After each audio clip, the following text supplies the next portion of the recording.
Gamit na yung AI sa mga delikadong scam ngayon and the world is screaming na please gawan nyo na ng rules and regulations ang AI. This guy right here has a horrible experience. Isang araw, tumawag daw sa kanya yung kapatid niyang babae.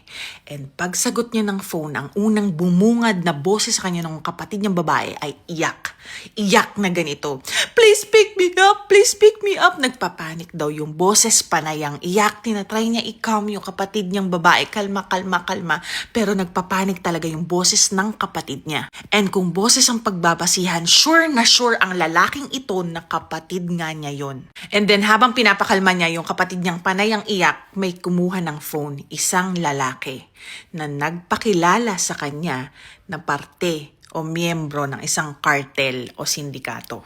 Ang unang-unang ginawa ng lalaking ito is i-drop yung call at tawagan yung father nila kasi yung father nila madalas nakasama ng kapatid niyang babae. And yes, nung tinawagan niya yung tatay niya, kasama nga doon yung kapatid ng babae. Ibig sabihin, hindi nakidnap yung kapatid niyang babae at ginagamit lang ng AI or ng mga sindikato yung boses ng kapatid niyang babae para makuha yung gusto mula sa lalaking ito, which is probably pera. On a different video, na-discover ko na pwede na rin gamitin ng mga scammers yung sarili mong number. For example, ang alam mong number ng tatay mo is 1, 2, 3, 4, 5, 6, 7, 8 hanggang 11.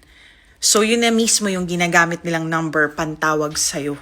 Kung i-join yung technology na yon, nagagamitin yung number mo plus gagamitin pa yung boses ng kapamilya mo, paano na, 'di ba? Sobrang dali nang makapanloko ng mga tao.